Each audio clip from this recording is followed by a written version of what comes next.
Très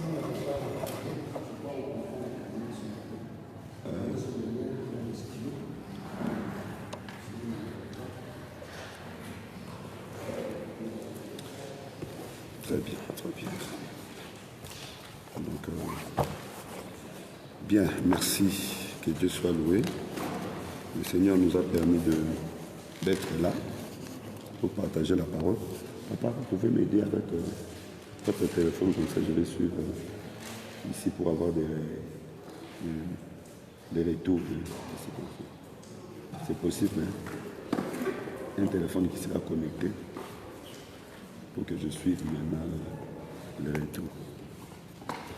Bien, je demande à ceux qui sont déjà connectés de partager les liens, de partager le lien pour permettre aux autres de nous suivre aussi.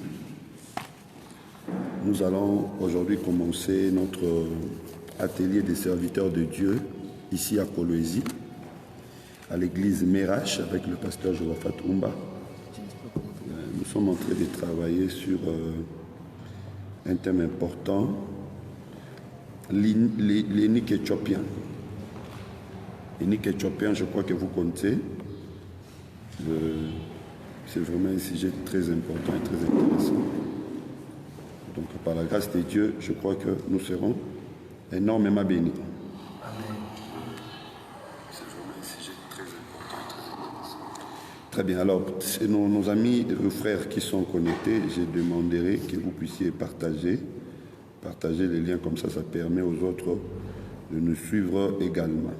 Je salue très chaleureusement tous les frères et toutes les sœurs du Grand Katanga et particulièrement ceux de la ville de Kolwezi et encore plus particulièrement l'église, la communauté Merache qui nous a reçus et nous faisons un très bon travail avec mon aîné, mon frère et mon collègue le docteur Eli Toudikonka qui va nous rejoindre sûrement d'un moment à l'autre. Donc c'est très intéressant. Alors pendant que nous serons en train d'évoluer, si vous avez une question, n'hésitez pas à nous envoyer. Je ne sais pas si quelqu'un peut nous lire les textes des uniques éthiopiens. Ça doit être Actes des Apôtres chapitre 8. Actes des Apôtres chapitre 8, verset 26. Actes des Apôtres chapitre 8, verset 26. Nous lisons jusqu'au verset... nous allons aller jusqu'au verset 38.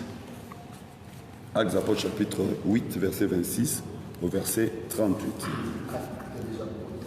Oui. Chapitre 8, nous commençons à partir de 26 lorsque nous lisons la parole de Dieu.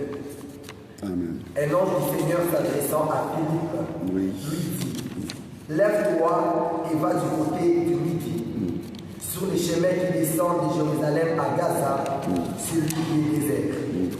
Il s'éleva et partit, et voici un Éthiopien, un unique ministre des Candace, reine d'Éthiopie, et surintendant de tous ses trésors, venu à Jérusalem pour adorer. Sont retournés, assis sur son char, et lisait le prophète Isaïe. L'esprit dit à Philippe: avance et approche-toi de ces chars.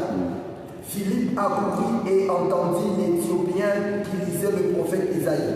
Lui dit: comprends-tu ce que tu lis? Et il répondit: comment le pourrais-je si quelqu'un ne me le quitte? Et il invita Philippe à monter et à s'asseoir avec lui.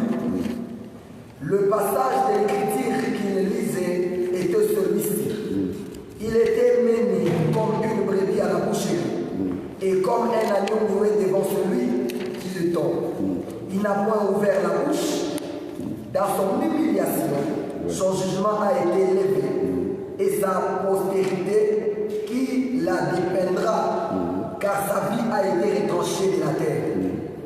L'eunuque dit à Philippe: je te prie, de qui le prophète parlait-il ainsi? Est-ce de lui-même ou de quelqu'un autre?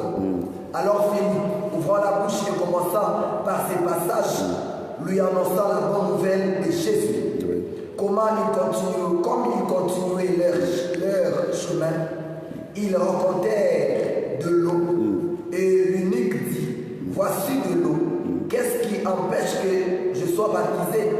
Philippe dit, si tu crois de tout ton cœur, cela est possible. L'eunuque répondit, je crois que Jésus-Christ est le Fils de Dieu. Il fit arrêter les chars.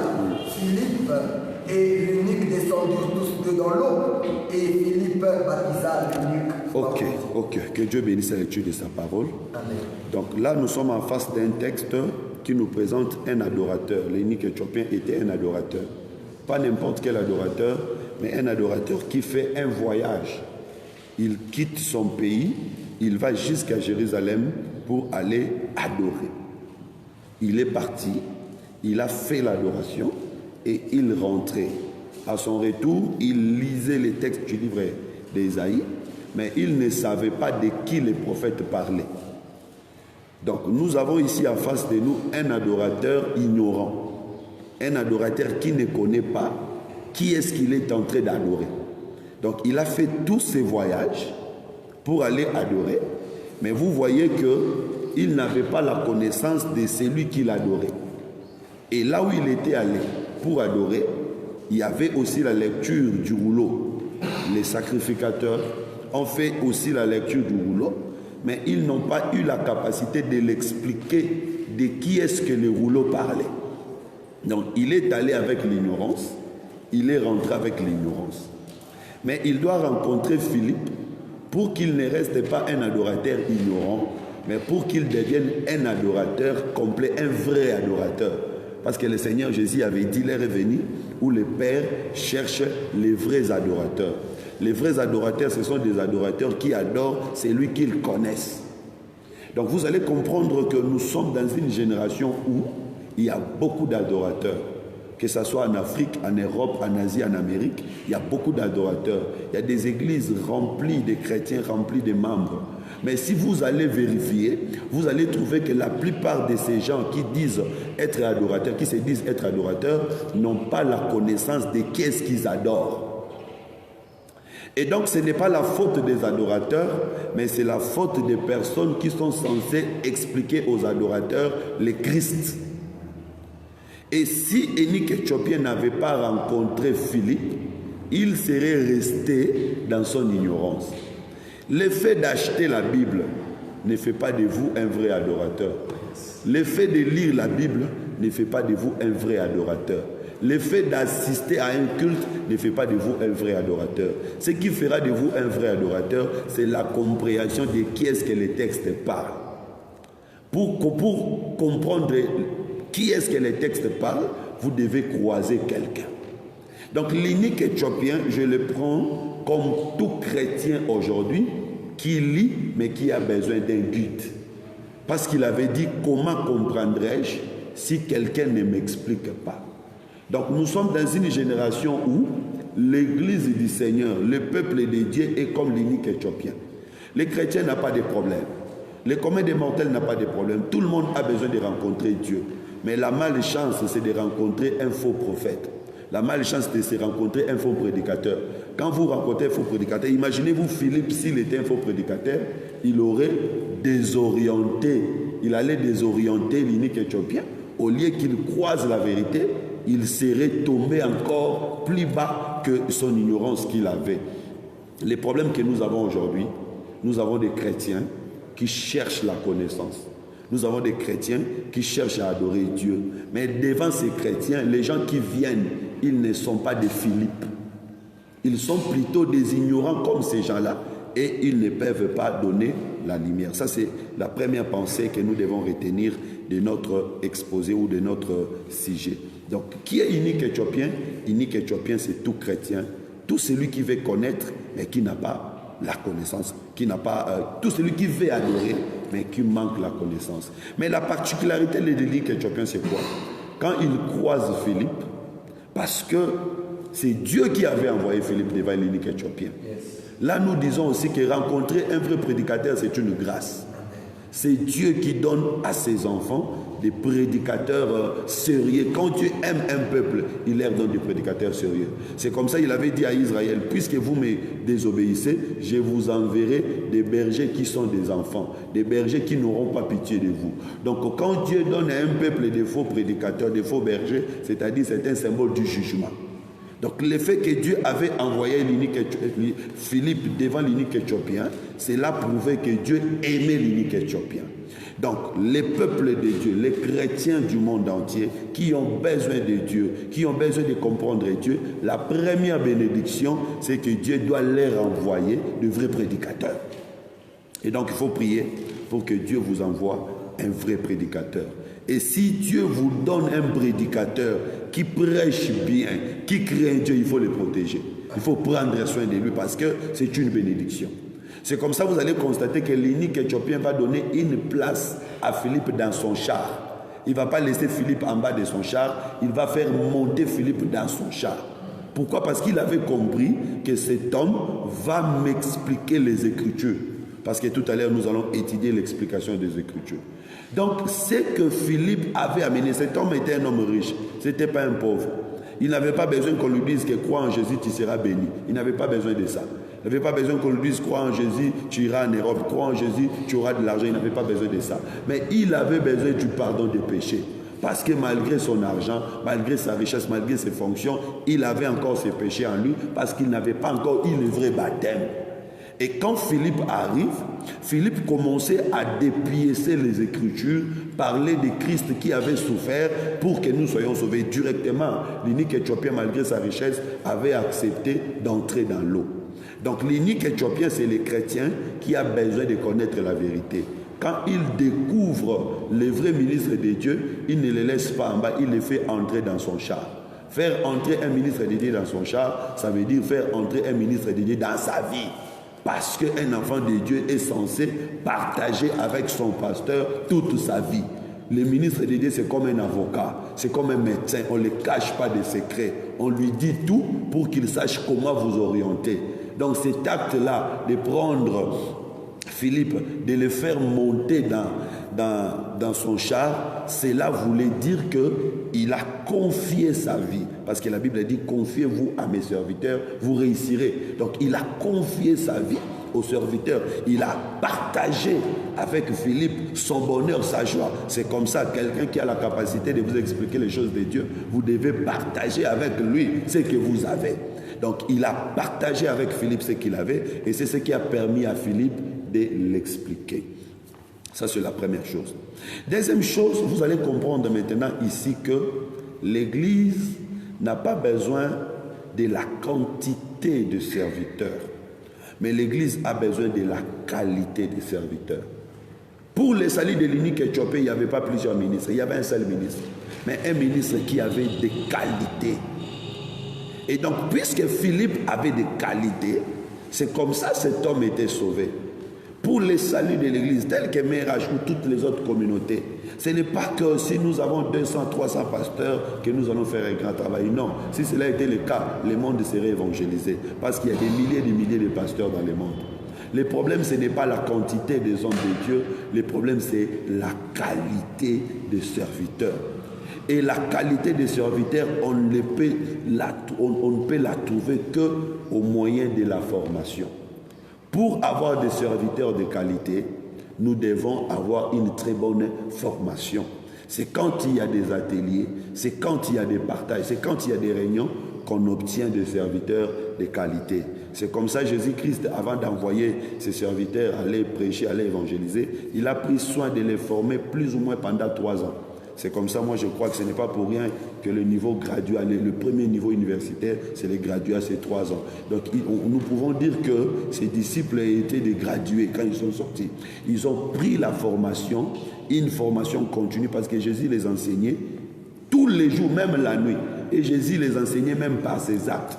C'est parce que Jésus avait besoin d'avoir, non pas un grand nombre de serviteurs, mais il avait plus besoin d'avoir une qualité des serviteurs. Alors, qu'est-ce que Philippe fera pour être utile à l'inique éthiopien? Philippe doit avoir la capacité d'expliquer de qui les textes parlent. Donc l'unique éthiopien a besoin de quoi? L'unique éthiopien a besoin de comprendre de qui les textes parlent. L'unique éthiopien, c'est les chrétiens. Tous les chrétiens du monde entier. C'est comme ça, lui-même, Philippe, à ce temps, avait dit au Seigneur, montre-nous les pères, et cela nous suffit. C'est-à-dire, l'Église, aujourd'hui, a besoin de comprendre de qui est-ce que la Bible parle. Je vous rassure que ce n'est pas facile. La réponse à cette question, c'est une réponse difficile. Et tout à l'heure, je vais vous démontrer que c'est difficile de comprendre de qui est-ce que la Bible parle. Donc, la question de l'unique éthiopien, c'était ça. Et aujourd'hui, cet homme-là n'est plus là, mais l'unique éthiopien continue à exister. Parce qu'un ministre de Dieu doit avoir la capacité d'actualiser les Écritures. Les Écritures restent d'actualité, même si les personnages bibliques sont passés, mais ils sont encore en vie jusqu'à aujourd'hui. Ce sont les situations qui changent, mais les Écritures ne changent pas. Un peu comme les courants. Vous voyez, les courants restent toujours les mêmes. L'énergie électrique, elle reste toujours les mêmes. Mais les appareils changent. Nous avions des télévisions, d'autres marques. Aujourd'hui, nous avons d'autres télévisions. Mais nous utilisons toujours les mêmes courants, la même énergie électrique. C'est ça. Donc les textes bibliques ne changent pas. C'est toujours les mêmes textes. S'il y avait autrefois Lazare, aujourd'hui aussi il y a des Lazare. Mais comment le ministre de Dieu doit actualiser ces choses-là? Donc, un serviteur qui est formé, il doit avoir la capacité d'expliquer à son interlocuteur de qui est-ce que les textes parlent. Et donc, l'interlocuteur, j'ai dit, c'est les fidèles, c'est les chrétiens, c'est tout demandeur de la connaissance. Je répète, l'unique éthiopien aujourd'hui, c'est tout fidèle, c'est tout demandeur de la connaissance. Il a d'abord besoin de connaître de qui est-ce que la Bible parle. Alors, de qui est-ce que la Bible parle? Je sais que vous allez facilement me répondre que la Bible parle de Jésus. Oui, mais il faut faire attention. C'est là où il y a des problèmes. La Bible parle de Jésus comment, quand et où. Parce qu'il y a eu des gens qui ont dit, qui se sont amusés à dire que le serpent des jardins d'Éden, c'est Jésus. Lucifer, l'ange de la lumière, c'est Jésus. Jézabel, qui était tombé, les chiens ont mangé le corps, c'est Jésus. Pourquoi? Parce que la Bible parlait de Jésus. Il faut faire très attention. La Bible parle de Jésus, comment, quand et où. C'est ce que nous allons étudier. Comprendre comment est-ce qu'on peut présenter Jésus dans la Bible, comment est-ce qu'on peut présenter Jésus dans les Écritures. Comprendre la typologie. Parce que dans la Bible, nous avons les types et l'antitype. Jésus-Christ est l'antitype des types dans les Écritures. Mais il n'est pas l'antitype de tous les types dans les Écritures. Parce qu'il y a des types qui ont comme antitype le diable. Je prends l'exemple Nebuchadnezzar. C'est un type, son antitype ce n'est pas Jésus, c'est le diable. Pharaon qui a maltraité le peuple d'Israël, son antitype ce n'est pas Jésus, c'est le diable.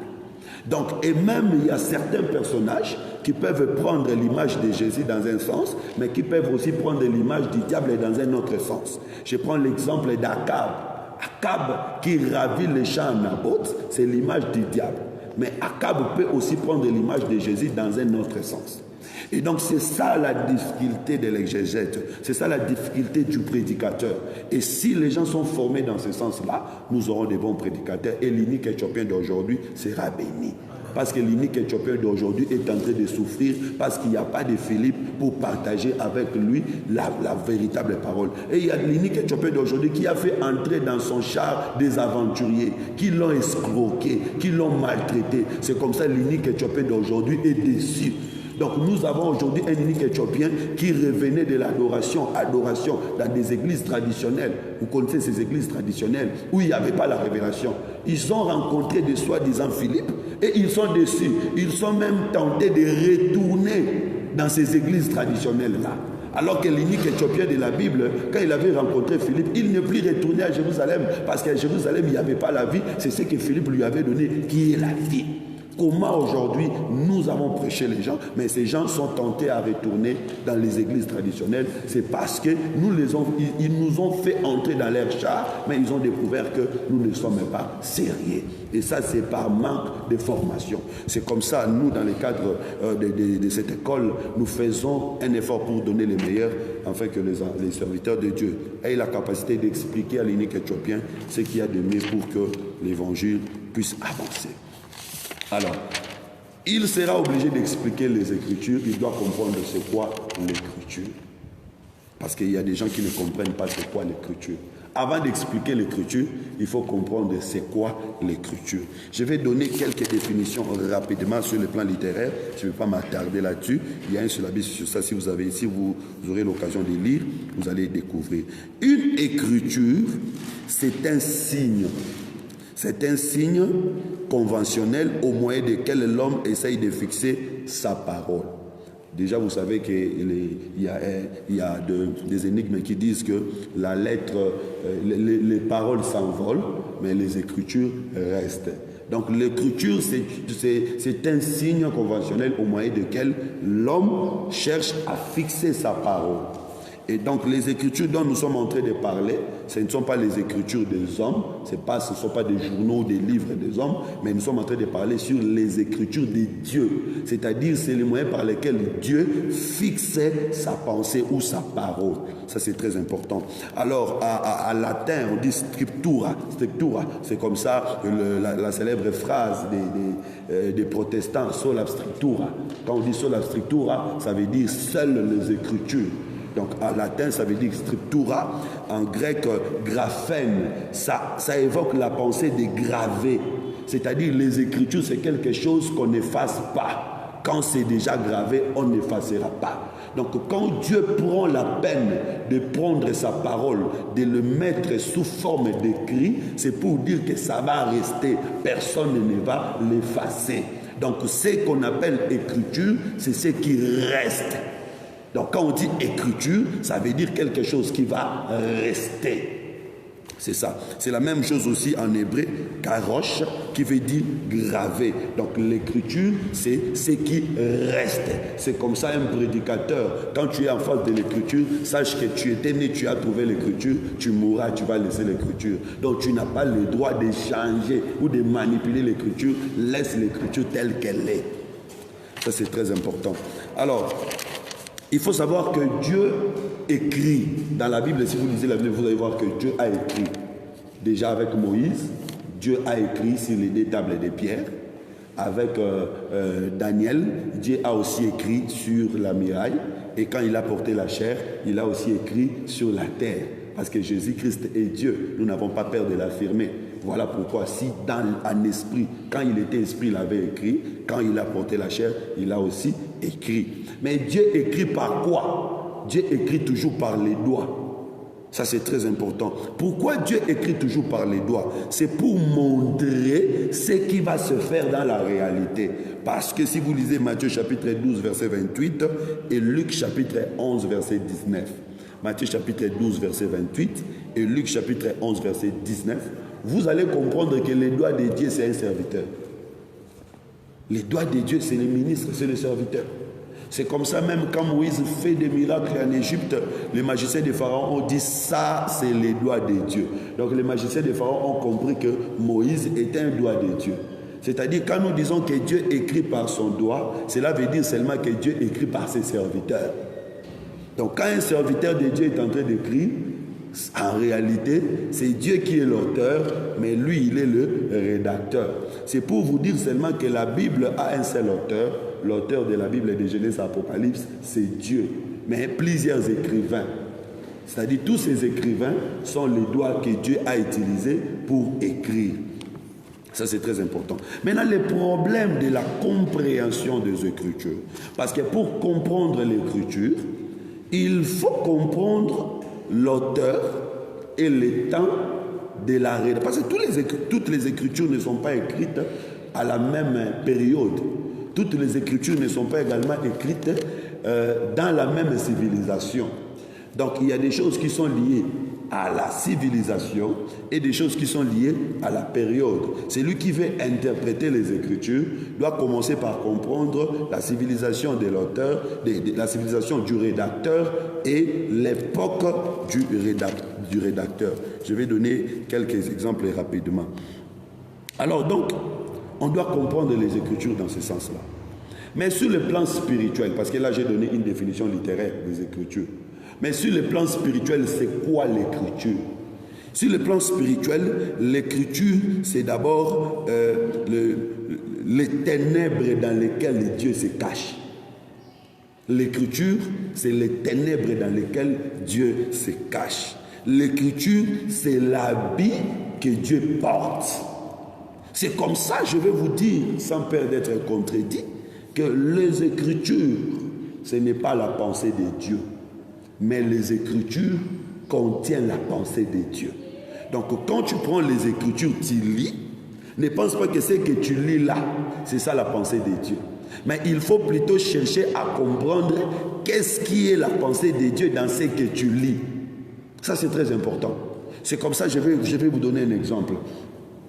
Sur le plan anthropologique ou sur le plan sociologique, c'est aberrant de voir ce que Sarah avait fait. Sarah demande à Abraham de chasser Agar et Ismaël, alors qu'Ismaël était aussi le fils d'Abraham. Vous comprenez que sur le plan anthropologique et sur le plan social, ce n'est pas normal. Elle pouvait demander qu'on chasse Agar, ça pouvait se comprendre encore. Mais elle ne pouvait pas demander qu'on chasse Ismaël, parce qu'Ismaël c'était un fils d'Abraham. C'est comme ça que je vous ai dit que les Écritures, ce n'est pas la pensée de Dieu, mais les Écritures contiennent la pensée de Dieu. Donc si tu lis seulement comme ça, tu vas dire que non, moi aussi, les autres femmes peuvent dire aussi, si mon mari a un fils, je vais demander à mon mari de les chasser, parce que les Écritures disent ça. Vous voyez que cette femme ne serait pas d'accord avec le Seigneur ne serait pas d'accord avec elle, parce que cette femme a lu les Écritures, mais cette femme n'a pas compris la pensée de Dieu cachée dans cette Écriture-là. Parce que si nous allons maintenant dans la pensée de Dieu, nous allons comprendre que Agar et Ismaël représentent les charnels, les terrestres, Sarah et Isaac représentent les spirituels. Donc ce que nous devons chasser, c'est ce qui est terrestre, c'est ce qui est charnel. C'est-à-dire tous les jours de nos vies, nous devons chasser ce qui est charnel et garder ce qui est spirituel. Donc il ne s'agit pas d'un enfant physique, mais il s'agit plutôt de ce qui est charnel, de ce qui est terrestre. Et si nous rentrons encore dans la profondeur de la révélation, nous allons comprendre que Agar et Ismaël représentent le peuple d'Israël qui devait être chassé afin que nous, l'Église, nous puissions hériter le royaume. Si nous entrons encore bien, nous allons comprendre que Agar et Ismaël représentent Ésaü qui devait être chassé, aller dans la forêt pour que Jacob qui est resté dans la maison puisse hériter la bénédiction du Père. Donc là, vous comprenez que ce n'est pas la simple lecture qui nous donne la connaissance, mais c'est plutôt creuser, entrer en profondeur pour comprendre ce que la pensée de Dieu. Ça, c'est très important. Alors, l'écriture, c'est aussi, comme je disais, c'est les ténèbres dans lesquelles Dieu se cache. Psaume chapitre 18, verset 12. Les ténèbres dans lesquelles Dieu se cache. On peut lire ça. Psaume chapitre 18, verset 12. C'est comme ça. Tous les jours, nous interprétons toujours les ténèbres comme Satan. Nous interprétons toujours les ténèbres comme les diables. Si quelqu'un fait un rêve, mais la Bible ne comprend pas les choses toujours de cette manière-là. Psaume chapitre 18, verset 12. La Bible dit, il faisait des ténèbres sa retraite. Sa tente autour de lui. Il était enveloppé de eaux obscures et de sombres nuages. Dieu se faisait des ténèbres sa retraite. Il s'enveloppait des eaux obscures et de sombres nuages. Bien-aimés dans le Seigneur, chers serviteurs de Dieu, quel est le jour où Dieu dans la Bible s'est enveloppé de sombres nuages? Ça n'existe pas. Si vous lisez de Genèse à Apocalypse, nulle part dans la Bible, Dieu est allé dans les ténèbres. Mais nous pouvons comprendre quand est-ce que Dieu entre dans les ténèbres, quand il est dans les Écritures. Parce qu'avec les Écritures, on a du mal à voir Dieu. C'est comme ça. Je peux dire que les Écritures, c'est comme une forêt dans laquelle il y a beaucoup de pièges. Plusieurs fausses doctrines qui existent dans le monde ont comme soubassement les Écritures. Tout d'ailleurs, je peux dire toutes les fausses doctrines qui existent. Tous les sectes qui existent dans le monde ont comme soubassement les Écritures. Donc les Écritures, c'est un ténèbre dans lequel Dieu se cache. Mais pour voir Dieu, il faut que la lumière puisse venir. Et la lumière qui vient éclairer les Écritures pour que nous puissions voir Dieu qui est caché, c'est le Saint-Esprit. Ce n'est pas pour rien le Saint-Esprit était descendu sous forme de langue de feu. C'était pour montrer, parce qu'à leur époque, c'est comme ça, je vous dis, il faut aussi maîtriser la civilisation. À leur époque, les torches n'étaient pas des torches de piles. Des torches, ce qu'on appelait torches à cette époque-là, c'était des flambeaux de feu. Donc quand il y a un flambeau comme ça, on dit que c'est une torche. Donc, le Saint-Esprit descendant sous forme de flammes de feu comme ça, montrait que ce sont des torches, c'est la lumière. Donc Dieu avait donné à ses disciples, à ses apôtres la lumière afin de pouvoir éclairer celui qui était caché dans les Écritures. C'est comme ça que vous allez voir que Pierre, quand le Saint-Esprit est descendu, avait la capacité d'expliquer David. Il dit que ce que David disait, ce n'était pas lui, il parlait de Christ. Vous voyez que Christ était caché dans les Écritures de David. Mais avec la lumière qui est descendue comme le Saint-Esprit, il a eu la capacité de comprendre. Donc, les Écritures représentent les ténèbres. Les Écritures représentent aussi l'habit. C'est comme ça, si vous lisez Exode chapitre 34, versets 29 à 35, la Bible montre que quand Moïse descendait de la montagne, sa figure rayonnait. Mais Moïse ne permettait pas aux enfants d'Israël de voir la gloire qui était dans sa figure. Moïse se couvrait la figure. Donc cet habit-là cachait la gloire de Dieu. Or, si vous rentrez toujours chez lui-même Moïse avait dit quoi? L'Éternel, montre-moi ta gloire. Et l'Éternel avait répondu quoi? Personne ne peut me voir et vivre. C'est-à-dire la gloire de l'Éternel, c'est l'Éternel lui-même. Donc quand Moïse cachait la gloire de l'Éternel, ça veut dire Moïse cachait l'Éternel. Moïse ne voulait pas que le peuple voie l'Éternel. Mais quand on doit enlever cet habit-là, le voile que Moïse mettait, pour que le peuple puisse voir l'Éternel. Donc, les Écritures, c'est les ténèbres. Les Écritures, c'est un voile. Interpréter les Écritures, c'est éclairer les ténèbres. Interpréter les Écritures, c'est enlever les voiles pour permettre au peuple de Dieu de voir Dieu. Nous allons lire 2 Corinthiens chapitre 3, verset 6. 2 Corinthiens chapitre 3, verset 6. 2 Corinthiens chapitre 3, 6e verset, oui. La Bible dit... Il nous a aussi rendus capables d'être ministres d'une nouvelle alliance, non de la terre, mais de l'esprit. Car la lettre tue, mais l'esprit vivifie. La lettre tue, mais l'esprit vivifie. En ce moment-là, la lettre devient comme un lion qui tue. Les Écritures tuent. Bien aimé, il ne faut pas jouer avec les Écritures. C'est comme un lion. Si vous lisez dans 2 Rois, chapitre 17, versets 25 à 28, la Bible dit que les étrangers qui sont venus habiter dans la terre de Canaan, les lions sortaient et les dévoraient. Alors pour que les lions ne puissent pas dévorer ces étrangers, on a envoyé des sacrificateurs pour les enseigner la manière de vivre dans les pays. Donc vous comprenez que s'il n'y a pas un bon prédicateur pour expliquer la manière de vivre dans les pays, parce que les pays c'est l'église, s'il n'y a pas un bon prédicateur pour expliquer, il y aura des lions qui vont tuer. Les lions qui tuent aussi, c'est les Écritures. C'est comme ça, il y a des gens qui sont tués par les Écritures. Il y a vraiment des Écritures qui ont tué les gens. Vous savez qu'il y a une église où les gens prient nus, tout nus. Ils ont pris une écriture, Adam et Ève dans le jardin d'Éden étaient nus. Et aussi ils prient nus. Vous voyez que cette écriture-là, c'était Lion qui les a tués. Ce n'est pas leur faute. Ils sont morts vraiment parce qu'ils ont été en contact avec un lion qui les a tués. Il y a des hommes qui ont des femmes aujourd'hui parce qu'Abraham avait des femmes. D'ailleurs, moi je conteste, Abraham n'a jamais eu de femmes. Ça n'existait pas. Abraham n'avait qu'une seule femme qui s'appelle Sarah. En aucun jour, Agar était devenue femme d'Abraham. Ça n'existait pas. Agar était toujours servante de Sarah. C'est Sarah qui a donné à Abraham Agar pour faire un enfant. Et culturellement parlant, ça tenait debout à leur époque. D'abord, si nous laissons la Bible, nous prenons d'abord la culture de cette époque-là. Ça existait, alors que dans notre culture, ça n'existait plus déjà. Premièrement. Et deuxièmement, Agar n'était pas devenue femme d'Abraham. Ça, c'est la première chose. Deuxième chose maintenant, l'apôtre Paul nous explique que ces deux femmes sont des alliances. Donc quand quelqu'un va aller prendre des femmes parce qu'Abraham avait fait, c'est l'écriture qui tue la personne. Et nous avons comme ça plusieurs exemples. Il y a plusieurs exemples comme ça. Il y a des gens qui aujourd'hui invoquent le feu sur les ennemis.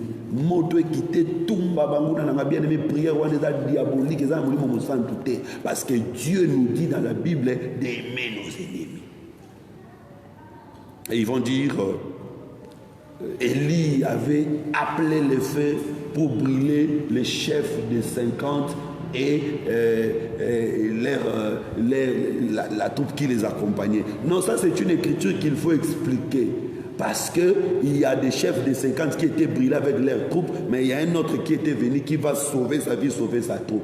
Donc c'est lui qui a sauvé sa vie et sauvé sa troupe, c'est le Seigneur Jésus-Christ. Ceux qui ont été brûlés, c'est la loi, les psaumes et les prophètes. Le fait là, c'est le jugement. Vous voyez que cette écriture, parce que les écritures ne se contredisent pas.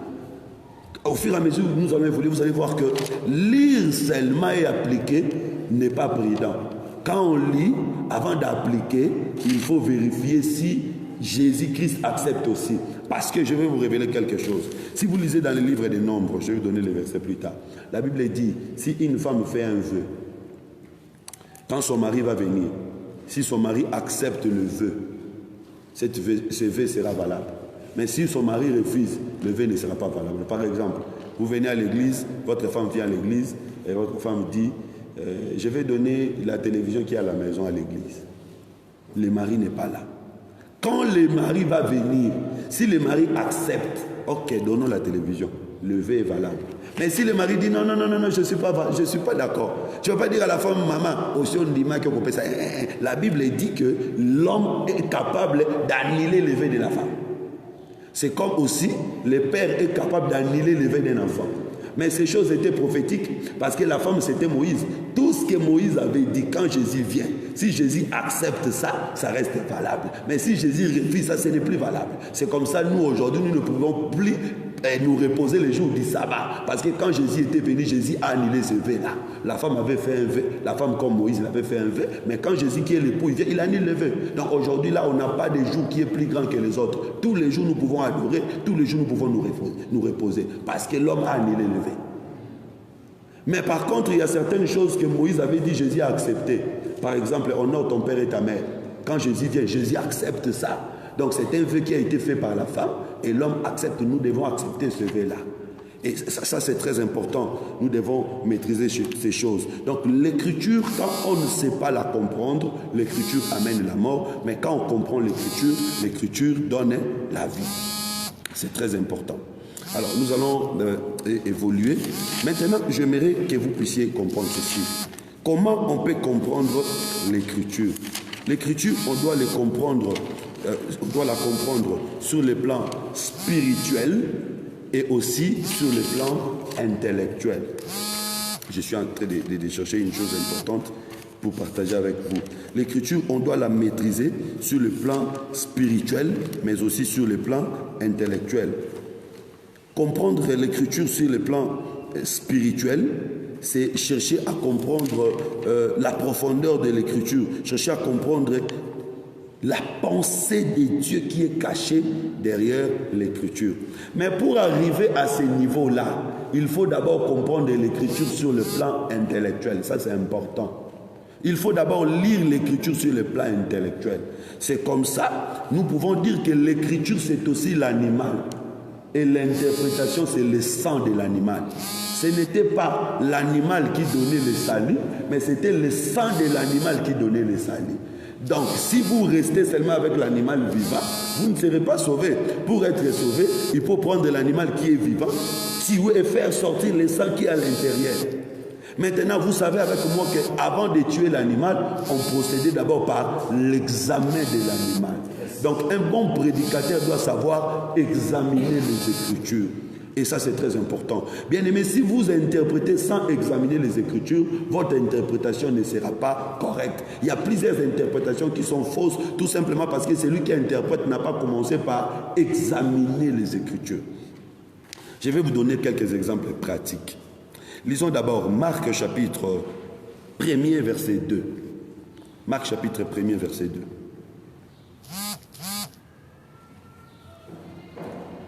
Marc chapitre 1er, verset 2. Oui. La Bible dit, c'est selon ce qui est écrit dans Ésaïe, le prophète.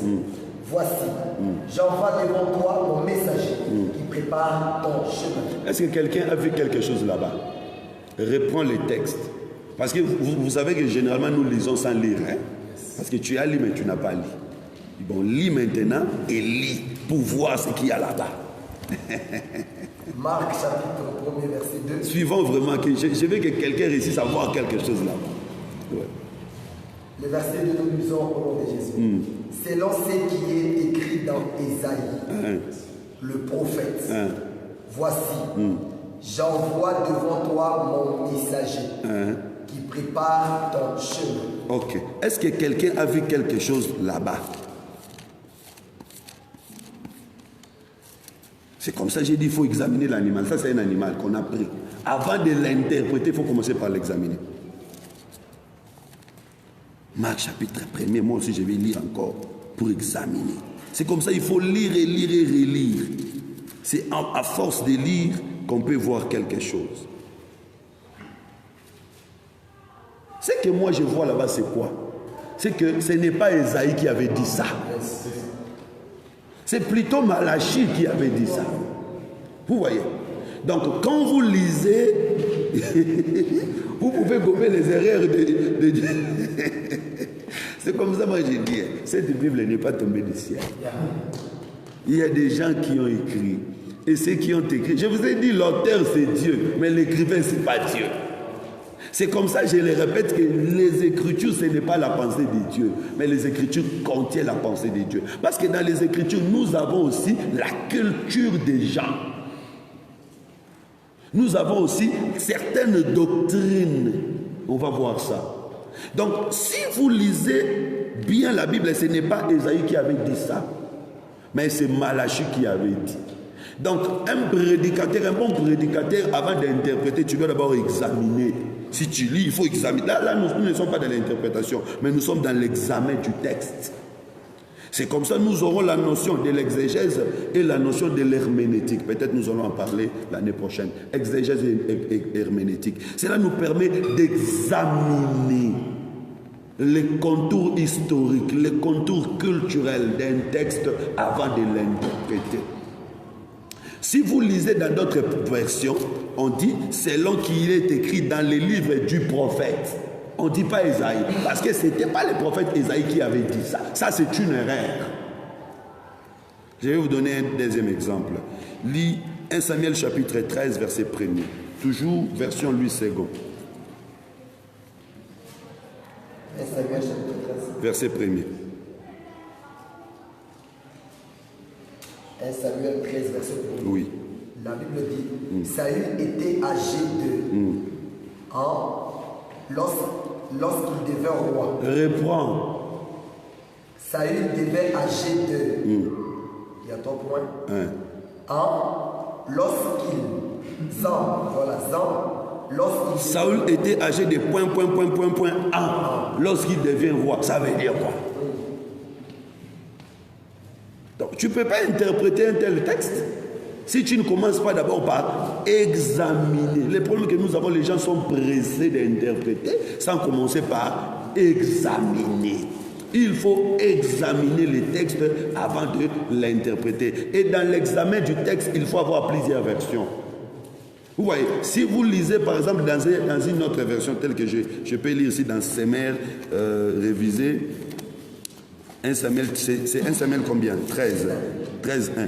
Saül était âgé de, entre parenthèses, 30 ans à son avènement et il régna 40 ans, 42 ans sur Israël. Donc, une autre version peut vous donner la compréhension de ce qu'une autre version ne vous donne pas clairement. Je lisais quelque part dans Romains, la Bible dit, Jésus-Christ était mort et par sa mort nous étions baptisés. Jésus-Christ était mort et par la mort de Jésus nous étions baptisés. Donc, cette expression-là complique les gens. Mais si vous lisez dans d'autres versions, on dit que nous nous faisons baptiser parce que le Seigneur était mort pour nous. Donc, avant d'aller interpréter une écriture, il faut l'examiner d'abord. Et on examine l'écriture comment? En consultant plusieurs versions, consultez même les dictionnaires pour comprendre qu'est-ce que les mots veulent dire. Ce n'est qu'après que vous allez examiner les Écritures. Je vais aussi vous donner un autre principe important. Vous devez savoir qu'un prédicateur, c'est un oiseau. Un prédicateur, c'est un aigle qui doit voler. Mais l'aigle a aussi des pattes. Pourquoi l'aigle a des pattes? Parce qu'il doit commencer quelque part. Et même quand il va voler, il va aussi. Ce n'est pas pour rien que Dieu a donné à l'aigle des pattes. J'aimerais dire à quelqu'un, même si tu es Élie, tu habites au sommet de la montagne, sache que nous attendons les manteaux au bas de la montagne. Donc tu vas voler, mais il faut nous laisser les manteaux, que les manteaux descendent jusqu'au bas de la montagne. C'est-à-dire le prédicateur doit savoir faire descendre la pensée de Dieu au niveau de tout le monde, que tout le monde comprenne. À un certain moment, les fidèles n'ont pas besoin que tu leur dises tout. Les fidèles ont plus besoin que tu leur donnes la pensée de la vie. C'est comme ça, moi je conseille toujours à nos amis qui font la théologie. Tu fais la théologie, tu apprends l'hébreu et le grec. Quand tu viens à l'église, nous n'avons pas besoin de l'hébreu et le grec. Nous avons besoin de la pensée de Dieu. Donc toi vas faire l'hébreu et le grec là-bas, tu comprends. Tu viens nous amener la pensée de Dieu.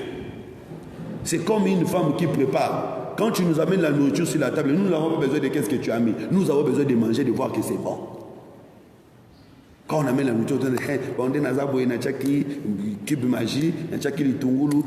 ça c'est toi dans la cuisine. Mais ce que toi tu vas nous présenter dans la table, c'est le plat qui est prêt. Nous allons manger, nous allons voir que c'est bon. Donc le prédicateur va faire des broderies, va faire des liens lui-même. Il va nous amener la pensée complète pour que nous soyons bénis. Donc ça, ce sont des principes élémentaires pour savoir interpréter les Écritures. Alors, je vais ajouter un autre élément avant de passer à un autre point. Bien-aimés serviteurs de Dieu, vous devez savoir que la Bible est christocentrique. La Bible est christocentrique, mais la Bible est aussi anthropocentrique. Ça, c'est très important. La Bible est christocentrique, la Bible est aussi anthropocentrique. Qu'est-ce que ça veut dire? La Bible est centrée sur Christ. De Genèse à Apocalypse, la Bible parle de Christ. Mais il faut faire très attention parce que la Bible parle aussi de l'homme. On ne peut pas parler de Christ si on ne parle pas de l'homme. Donc il faut faire très attention. C'est-à-dire la Bible s'intéresse à l'homme. La Bible s'occupe de l'homme. Christ était mort pour l'homme. Donc tu ne peux pas lire la Bible pour ne voir que Christ sans voir l'homme. C'est impossible. Donc à chaque fois que tu vois Christ dans la Bible, tu dois aussi voir l'homme. C'est comme ça même Dieu, quand il donne la loi sur la sacrificature, il dit à Aaron, quand on amène un sacrifice d'holocauste, un sacrifice d'action de grâce, Aaron va faire quoi? Il va prendre la graisse et le sang. Il va offrir sur l'autel pour l'Éternel, mais la chair sera pour Aaron et ses fils. Or, dans l'église, Aaron, c'est le ministre de Dieu, les fils, c'est tous les fidèles. C'est-à-dire, toute écriture dans laquelle on voit Christ, les ministres de Dieu doivent se retrouver, les fidèles doivent aussi se retrouver. C'est-à-dire, c'est christocentrique parce que, premièrement, nous allons voir Christ. Mais c'est anthropocentrique parce que nous devons voir l'homme. C'est comme ça, la Bible dit, l'huile doit quitter la tête d'Aaron, va descendre sur la barbe et va aller à la robe jusqu'au pont de la robe. Or, nous savons que la tête, c'est Christ. La barbe, c'est le ministre, et la robe, c'est l'église, jusqu'au pont de la robe, jusqu'au dernier fidèle. L'huile doit toucher tout le monde. C'est-à-dire l'enseignement, les Écritures doivent concerner Christ, les Écritures doivent concerner les ministres, les Écritures doivent concerner les fidèles. Dit que quand tu prêches, il faut savoir que tu ne prêches pas Christ, tu prêches le peuple, tu prêches Christ au peuple. C'est comme ça, je vais vous dire quelque chose. La parole de Dieu, c'est un miroir, je crois que nous sommes d'accord. Mais quand quelqu'un va au miroir, qu'est-ce qu'il voit? Il doit se voir lui-même. Si quelqu'un va au miroir, il voit une autre personne, c'est que ce n'est pas un miroir, c'est un vitre. Parce que c'est le vitre qui montre de l'autre côté. Mais le miroir montre la personne. Donc la Bible et les Écritures comme le miroir, quand quelqu'un va, il doit se voir. Mais où est Christ maintenant? Parce que quand il regarde, il voit son visage. Mais où est Christ? Christ, c'est l'image idéale. Parce que vous allez remarquer que quand quelqu'un va au miroir, il va vite s'arranger. Comment il sait que je dois enlever ça? Parce qu'il sait qu'en réalité, ça ne peut pas exister ici. Mais où est-ce qu'il avait vu que ça n'existait pas ici, dans une image quelque part? Donc l'image parfaite, c'est Christ. C'est-à-dire l'homme doit avoir déjà l'image de Christ. Quand il va devant la parole lui montre ce qu'il est. Il compare avec l'image de Christ. Il voit que non, je ne suis pas parfait. Je dois me rendre comparable au parfait. Donc là, nous avons l'homme lui-même, nous avons la parole et nous avons Christ. Vous comprenez? Donc c'est une trilogie. Il y a la parole, il y a Christ et il y a l'homme. À chaque fois que nous présentons la parole, le peuple de Dieu doit se voir dans la parole. Mais quand le peuple de Dieu se voit dans la parole, le peuple de Dieu doit également voir Christ. Pour que le peuple de Dieu puisse se comparer maintenant. Nous ne sommes pas égaux à Christ. C'est la parole qui nous montre que nous ne sommes pas égaux à Christ. Nous devons nous amender, nous devons nous corriger. C'est comme ça, même si tu prêches les 7 sceaux, même si tu prêches les 70 semaines de Daniel, même si tu prêches les 7 jours de la création, tu dois parler de Christ, mais l'homme doit se retrouver à l'intérieur. Une prédication équilibrée, c'est une prédication qui parle de Christ, mais qui parle également de l'homme. C'est comme ça que vous allez trouver les 4 bras qui arrosent les fleuves, représentent les 4 dimensions de l'évangile. Pourquoi 4 dimensions? C'est pour que l'évangile soit équilibré. Parce que vous savez que tout objet, même la table, une table qui a 4 pieds, c'est une table équilibrée. C'est différent de la table qui a 2 pieds. Et même avec les engins roulants, un engin qui a 4 pneus a plus d'équilibre que celui qui a 2 pneus ou 3 pneus ou encore un seul pneu. Donc, les chiffres 4 parlent de l'équilibre. Pour qu'un évangile soit solide, pour que l'évangile ne tombe pas, l'évangile doit concerner Dieu, l'évangile doit également concerner l'homme. Parce que dans les 4 dimensions de l'évangile, quand on est dans la dimension de la révélation, on parle de Dieu. Quand on est dans la dimension de la prophétie, on parle de Dieu. Mais quand on descend dans la dimension de la connaissance, on parle de l'homme. Et quand on est dans la dimension de la doctrine, on parle également de l'homme. C'est comme ça, pour composer une bonne prédication doit partir de la Bible vers l'homme, mais aussi de l'homme vers la Bible. Je peux te regarder et avoir un enseignement. Quand je te regarde, j'ai un enseignement. Je rentre dans la Bible pour tirer les versets dans lesquels je vais expliquer cet enseignement. Tout comme je peux lire la Bible et avoir un enseignement pour t'enseigner. C'est comme ça. Donc un prédicateur doit enseigner, lisant la Bible, avoir des enseignements pour prêcher à l'église, mais aussi regardant l'église, avoir des enseignements pour trouver des versets dans la Bible, enseigner à l'église. Ça, c'est très important. Alors, aujourd'hui, nous allons commencer par parler sur les images négatives qui prennent la forme de Christ. Parce que nous sommes en train de chercher des Philippe qui vont interpréter les Écritures auprès des l'unique éthiopien. Je vois des bien-aimés qui sont arrivés en retard, on ne pourra pas répondre à ce qu'on avait dit. Peut-être que dans le temps des questions-réponses. Nous sommes en train de parler des images, nous sommes en train de chercher des Philippe qui vont interpréter les Écritures pour l'unique éthiopien, parce que nous avons dit notre thème, c'est l'unique éthiopien. C'est qui l'unique éthiopien? L'unique éthiopien, c'est tout celui qui a besoin de connaître la réalité des Écritures pour bien adorer. Et c'est tous les chrétiens d'aujourd'hui, les fidèles d'aujourd'hui. Mais le problème, ce sont les prédicateurs. Il a fait confiance à Philippe, il lui a fait monter dans son char. Philippe ne devait pas faire autre chose que expliquer les Écritures. De qui est-ce que les Écritures parlent? Les Écritures parlaient de Jésus-Christ.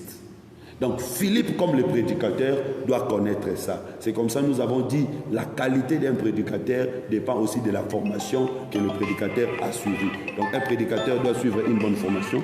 Mettez le mot de silence s'il vous plaît. Un prédicateur doit suivre une bonne formation pour avoir la qualité. Mais maintenant, il doit expliquer les Écritures à l'unique éthiopien. Et l'unique éthiopien lui-même a posé la question, il a mis Philippe devant une évidence.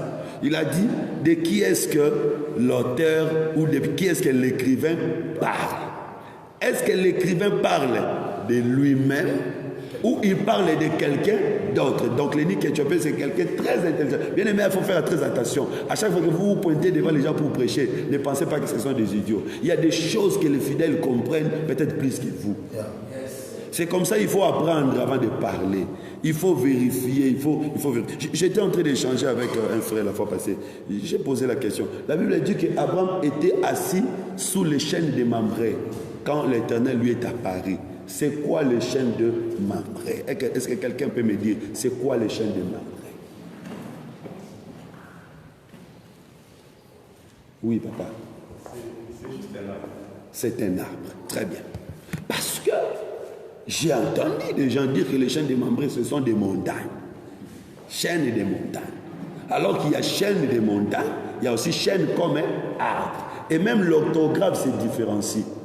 L'orthographe est différente. Si vous chaîne comme montagne, ça ne s'écrit pas de la même manière que chaîne comme un arbre. C'est comme ça, un prédicateur doit connaître même les accords en français. Si tu ne comprends pas, tu ne peux même pas comprendre la pensée de Dieu. Je vous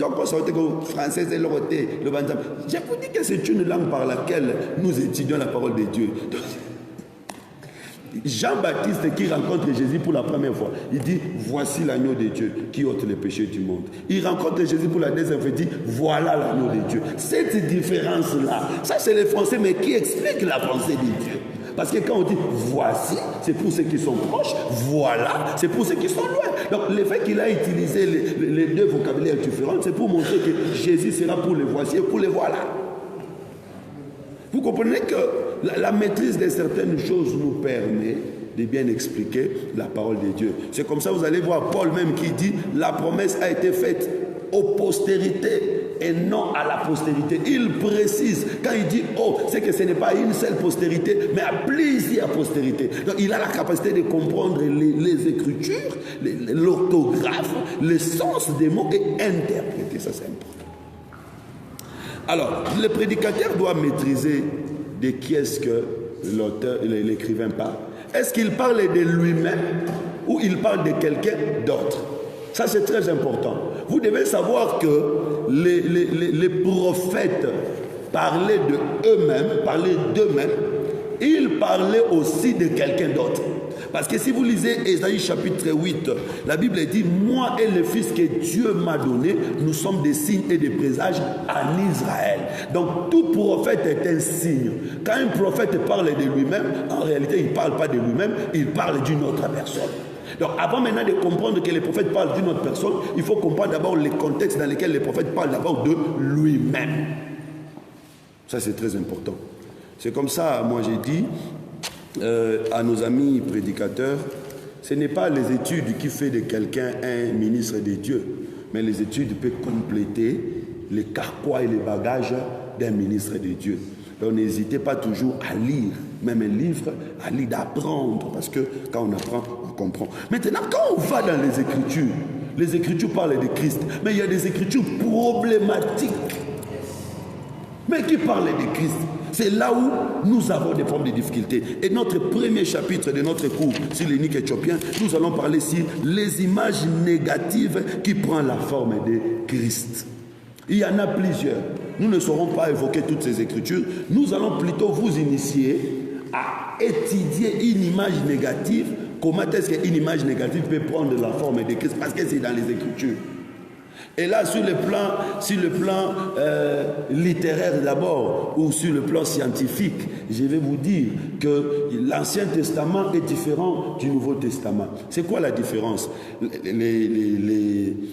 Comment je vais les appeler? Les philosophes ou encore les intellectuels disent que le Nouveau Testament, c'est un livre apologétique. Qu'est-ce que ça veut dire, un livre apologétique? C'est-à-dire un livre qui défend.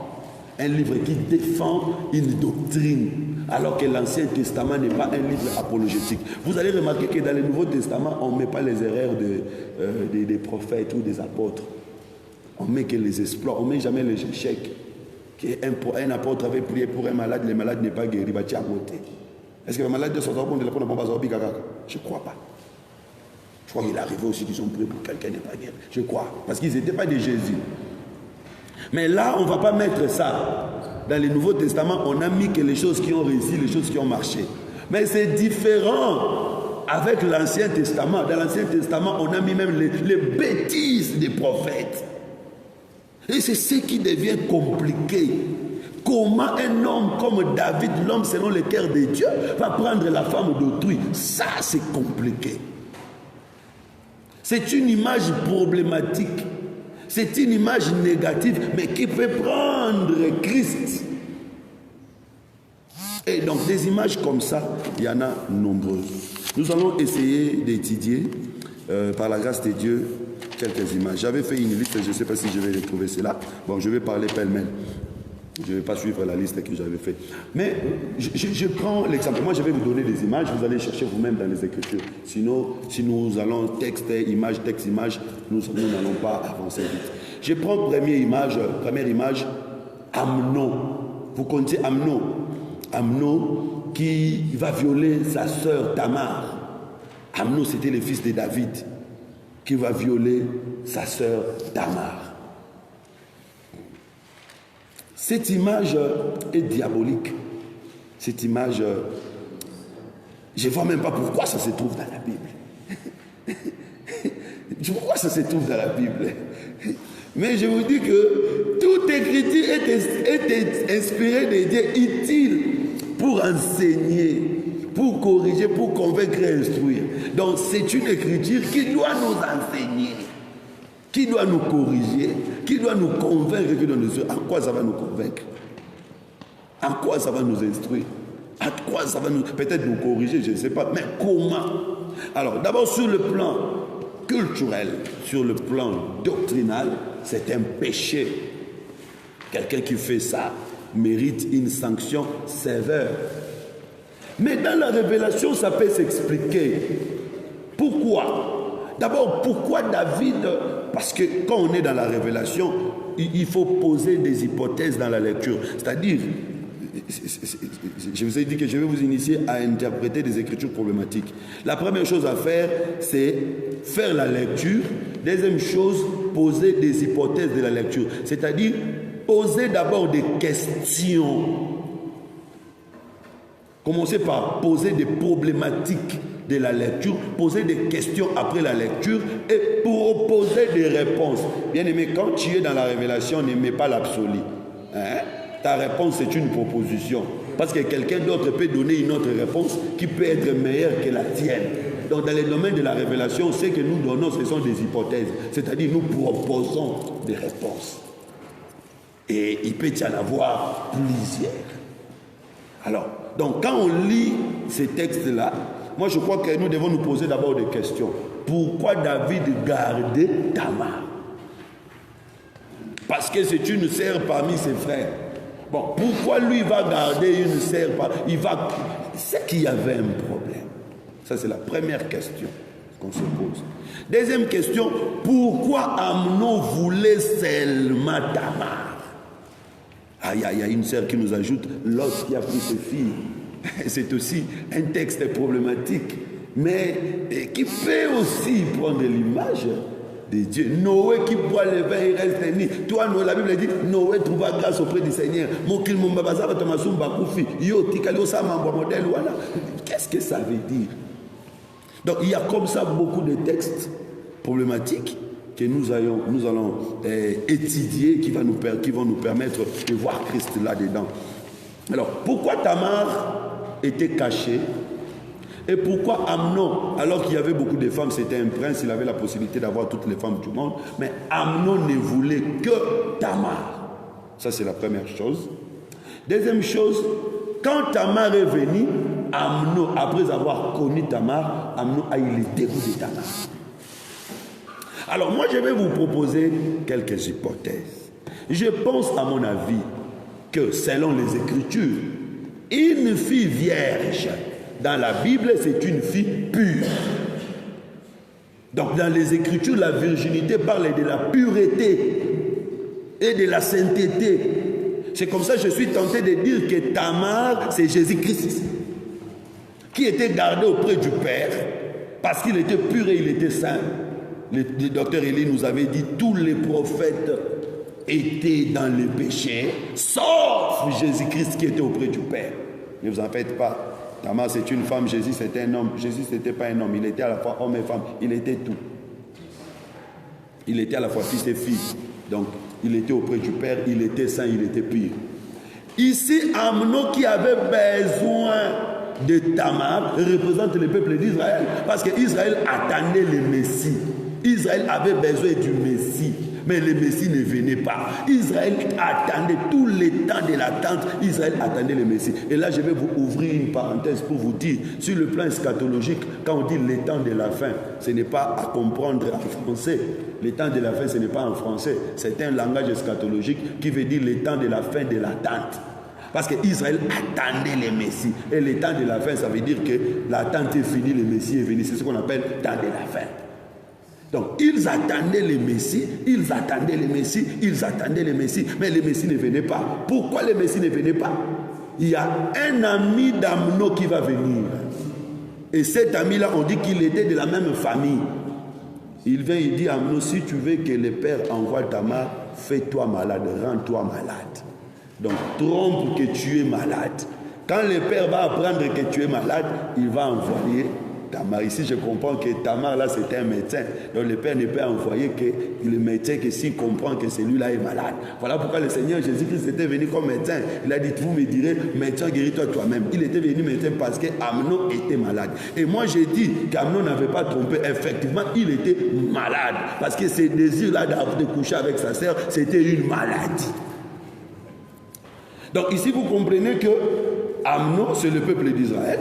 Et le conseiller d'Amnon, c'est les prophètes. Parce que ce sont les prophètes de l'Ancienne Alliance qui étaient chargés de montrer au peuple que vous êtes malade. C'est-à-dire vous êtes dans les péchés. Donc c'est les prophètes qui ont montré au peuple leurs péchés pour que le Messie puisse venir.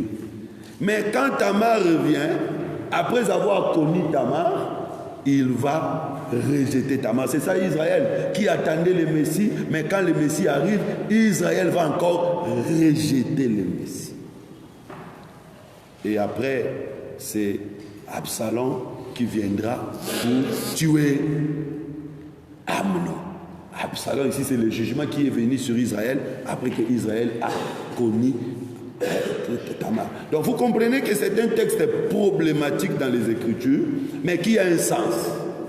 Qui a un sens sur le plan spirituel, qui a un sens dans la révélation. Je vais peut-être proposer un autre texte. Prenons les textes de Iri et David.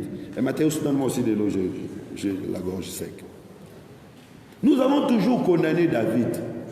Permettez-moi aujourd'hui, je vais sanctifier David. Je vais sanctifier David et aujourd'hui, je vais condamner Iri.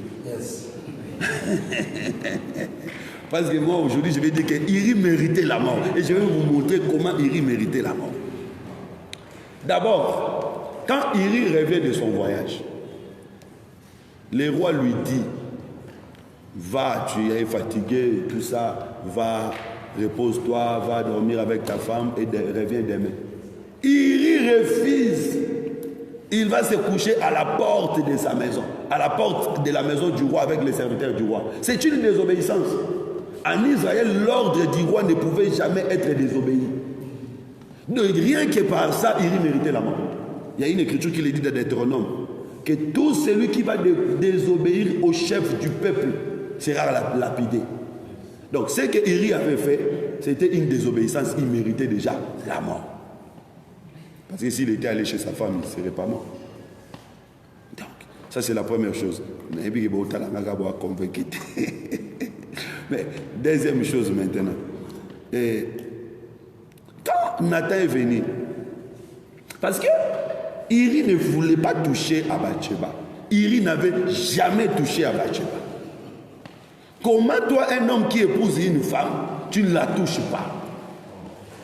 Parce que ici, nous avons un texte où on nous dit, David était sur le toit de sa maison, il voit Bathsheba, il pose la question, qui est cette femme-là?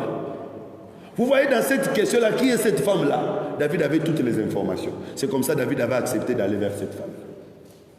Et parmi ces informations, je vous dis, je vais vous démontrer ça, malgré que ce n'est pas écrit noir sur blanc, mais je vais vous démontrer ça, que Iri n'avait pas touché à cette femme. Depuis que Iri avait épousé cette femme, Iri ne touchait pas cette femme-là. Alors David avait toutes ces informations-là. Il dit, ah bon? Oui, mais écoutez, quand Nathan est venu pour dire à David que ce que tu as fait mauvais, qu'est-ce que Nathan dit? Il y avait un homme qui avait une seule brebis. Il y avait l'autre qui avait plusieurs brebis. C'est lui qui avait une seule brebis. Considérez cette brebis-là comme sa fille. Cette brebis mangeait avec ses filles. Donc il considérait Bathsheba comme sa fille. Ah bon, aux Andes Bokilo à David, aux Ambanda David. C'est-à-dire que quand on va sur le plan de la connaissance, on peut comprendre que ici, Iri ne méritait pas cette femme-là. Maintenant, qu'est-ce qui va se passer? Iri a une femme. Quelqu'un vient prendre sa femme. Mais Iri lui-même doit mourir pour sauver et la femme et celui qui a pris sa femme. Parce que la mort d'Iri, c'était pour sauver et celui qui a volé la femme et la femme qui a été volée. Ça, c'est merveilleux. Or, dans la Bible, un arbre, c'est aussi une femme. Psaume nous dit, ta vigne dans ta maison, dans ta femme dans ta maison est comme une vigne fertile, une vigne féconde. Je crois que c'est ça, quelque part dans Psaume. Quelque part dans Psaume, il y a un tel verset qui dit que la vigne dans ta maison est comme ta femme dans ta maison est comme une vigne. C'est-à-dire une femme, c'est aussi une vigne. Toucher à la femme d'autrui, c'est toucher à l'arbre d'autrui. Directement, nous comprenons que David devient Adam, qui avait touché l'arbre d'autrui dans les jardins. Mais c'est le propriétaire de l'arbre qui va mourir pour sauver et l'arbre et David. Le propriétaire de l'arbre, c'est qui? C'est Dieu lui-même. Voilà pourquoi Dieu lui-même devait porter la chair, venir mourir pour sauver et l'arbre et David. Donc, Iri aimait tellement sa femme qu'il a accepté de mourir pour sauver et sa femme et celui qui avait touché à sa femme. C'est une image problématique, mais qui peut prendre un sens quand on va dans le domaine de l'interprétation. Nous pouvons également parler de Jacob. Jacob qui va fuir avec les filles de Laban. Jacob qui est parti en fuyant. C'est quand même pas bien de fuir avec les filles d'autrui. Mais cette image-là peut aussi parler de l'enlèvement.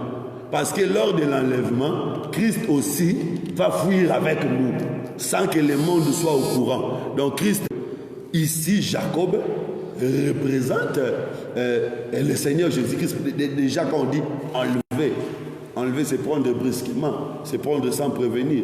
Donc ce que Jacob avait fait sur le plan de la vie pratique, sur le plan de la société, ce n'est pas une bonne chose, mais dans le monde de l'interprétation, l'enlèvement se fera sans que le monde soit au courant. Donc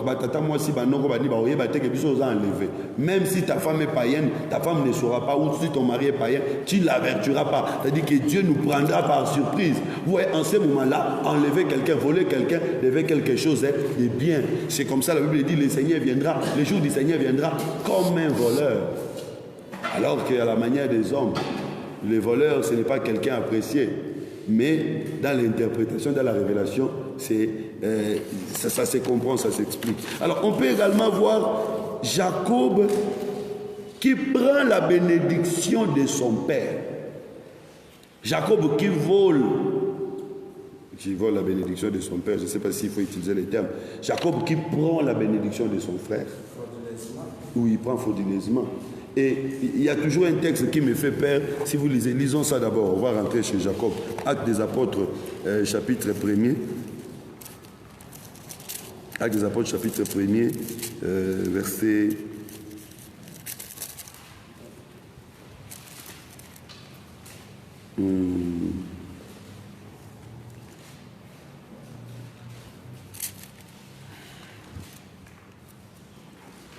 Acte 1, lis à partir du verset 9.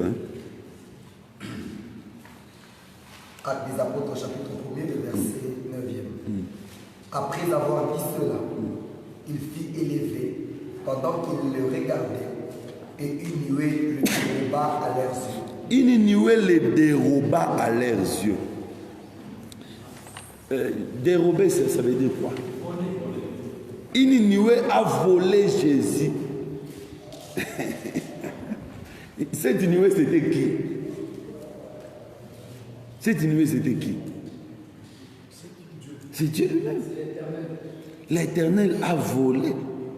Parce que la Bible dit c'est inspiré, toutes ces écritures sont inspirées. Donc celui qui a écrit là, c'est Dieu qui lui a dit d'écrire que j'avais volé.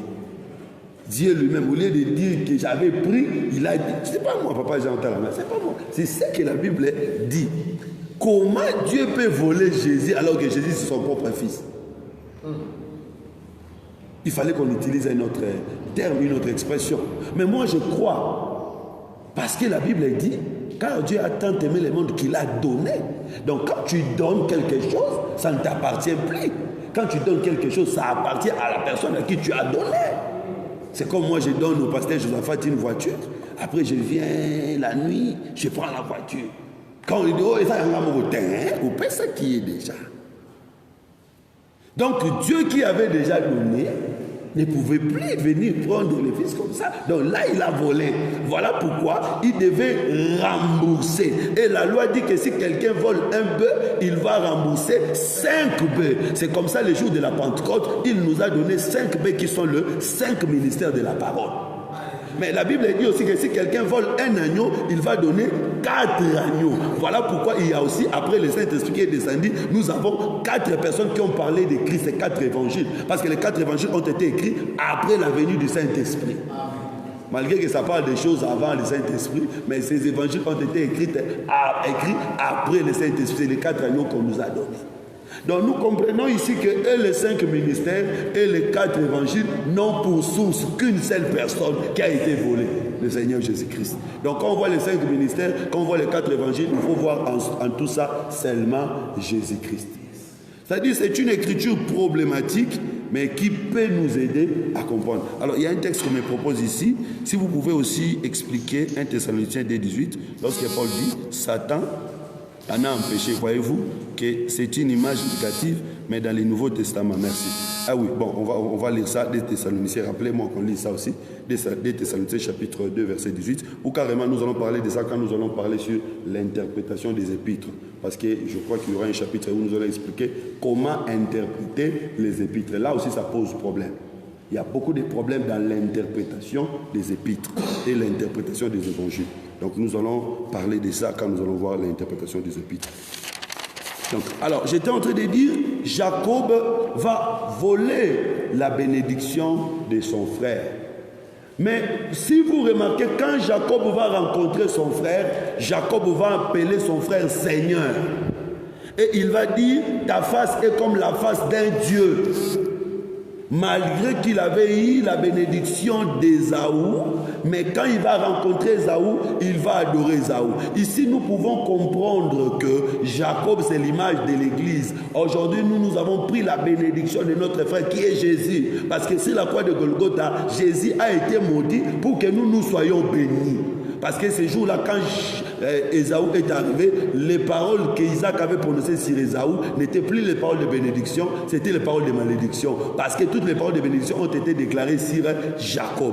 Donc nous disons que sur la croix de Golgotha, il a été maudit pour que nous, Jacob, nous puissions avoir la bénédiction. Et comment nous avons eu la bénédiction? C'est en portant les habits d'Ésaü. Or, les habits d'Ésaü, c'est la peau d'Ésaü. Nous disons ceci. Jacob, pour aller recevoir la bénédiction auprès d'Isaac, on doit le faire porter la peau de l'animal qu'il porte entre ses mains. Donc, il a amené l'animal comme nourriture, mais la peau de cet animal-là, lui, doit porter ça pour avoir la bénédiction. Et nous disons que l'animal que nous touchons, c'est le Seigneur Jésus-Christ, la parole, mais dans nos corps, c'est-à-dire l'habit que nous portons, les œuvres que nous portons, c'est les œuvres de Christ. Donc, si Dieu nous bénit aujourd'hui, ce n'est pas par nos voix, mais il nous bénit par ce que nous portons. La parole que nous portons, c'est ce qui nous rend bénis. C'est comme ça, quand nous rencontrons Jésus, nous l'adorons. Malgré qu'il a été dépouillé, mais nous l'adorons. Donc ici, Ésaü représente le Seigneur Jésus. Ouais, Ésaü qui a toujours été négatif peut aussi représenter le Seigneur Jésus-Christ. Et quand est-ce qu'il va céder les droits d'aînesse? Quand il va revenir du champ fatigué. C'est par sa fatigue qu'il a cédé les droits d'aînesse. Où est-ce que Jésus était fatigué? C'est sur la croix de Golgotha. Voilà pourquoi ce jour-là, dans Jean chapitre 4, c'est par la fatigue de Jésus qu'il va parler avec la femme samaritaine. Donc aussi longtemps que Jésus n'était pas fatigué, il ne pouvait pas parler avec la femme samaritaine. Ça, c'est très important. Nous comprenons une image négative, mais qui explique le Seigneur Jésus-Christ. Alors, nous avançons. Nous pouvons également parler de Rubin. Vous savez, Rubin, qui avait pris la femme de son père. Et quand Rubin prend la femme de son père va les déshériter. Dans la bénédiction prophétique, Genèse chapitre 49, bénédiction prophétique qui fera objet, j'avais appris des 12e Amérach 12. Wow. Donc, Genèse 49, au lieu de bénir Rubin, Jacob a déshérité Rubin. Et si vous allez dans 1 Chronique, chapitre 5, verset 1er, vous allez voir que la bénédiction de Rubin a été donnée aux deux fils de Joseph. C'est deux fils de Joseph qui ont reçu la bénédiction de Rubin. Genèse 49, verset 1er, et puis Genèse chapitre 1 Chronique, chapitre 5, verset 1er. La bénédiction de Joseph ira chez les deux, la bénédiction de Rubin, allais-je dire, ira chez les deux fils de Joseph, Ephraïm et Manassé. D'où nous pouvons comprendre que Rubin, qui avait pris la femme du père, prendre la femme du père veut dire seulement prendre la place du père. Et les Juifs avaient dit à Jésus, nous voulons te tuer non pas pour les bonnes œuvres, mais nous voulons te tuer parce que toi qui es homme, tu t'es fait Dieu. C'est-à-dire tu prends la place de Dieu. Il n'y a que Dieu qui pardonnait les péchés en Israël, mais quand lui il vient, il pardonne les péchés. Il n'y a que Dieu qui avait nourri les gens dans le désert. Quand lui il vient, il nourrit les gens. Il n'y a que l'Esprit de Dieu qui s'est mouvé au-dessus des eaux. Au commencement, quand lui vient, il marche sur les eaux. Donc toutes ces choses-là voulaient montrer qu'il s'est fait Dieu. C'est-à-dire il prend la place du Père. Voilà pourquoi sur la croix de Golgotha, il était maudit. Mais sa bénédiction va aller chez qui? Sa bénédiction va aller chez nous qui sommes les deux fils de Joseph. Or, dans l'église, il y a deux. Les deux qui sont dans l'église, c'est l'image d'une partie d'Israël et une partie de l'église. Parce que dans l'église, nous avons deux fils, Israël et église, c'est-à-dire les apôtres et nous. C'est comme ça, vous allez remarquer que quand Moïse va combattre contre Amalek, après la victoire de Moïse contre Amalek, que Jéthro va amener Séphora avec des enfants chez Moïse. Ici, qu'est-ce que cela veut dire? Le combat d'Amalek parle aussi de la guerre d'Armageddon. C'est après l'Armageddon que l'église qui était sur la montagne, c'est-à-dire l'enlèvement, va descendre pour le règne millénaire. Mais dans cette église, il y aura une partie d'Israël et une partie des nations qui forment cette église qui réunira avec Christ dans la gloire. Ça c'est très important. Donc nous pouvons comprendre ici que Rubin, c'est l'image de Jésus qui nous donne, qui avait accepté de commettre ces forfaits afin que nous puissions prendre cet héritage qui est la gloire de Dieu. Nous pouvons également parler d'Akab. Nous savons tous qu'Akab c'est une mauvaise image.